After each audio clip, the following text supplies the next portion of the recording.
Qalbi go'zallarim, bugun sizlar bilan iftorli dasturxon uchun juda ham mazali chiqadigan olchali pirog tayyorlashni o'rganamiz.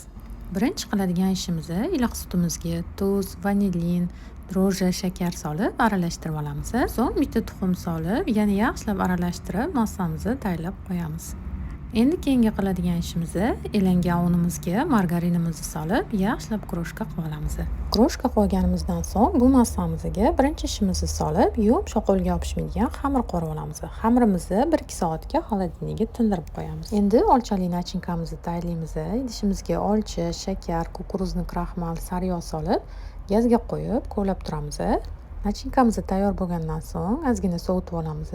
So'ng xamirimizni ikkiga bo'lib, bittasini qolipimizga yoyib olamiz. Ikkinchi xamirimizni esa qolip razmerida ustiga yoyib olamiz va ustiga shunaqa videoda ko'rsatilgan kabi uzun qilib kesib chiqsangiz bo'ladi. Piroglarning usti juda ham chiroyli ko'rinadi. Mazali pirogimiz ham tayyor bo'ldi.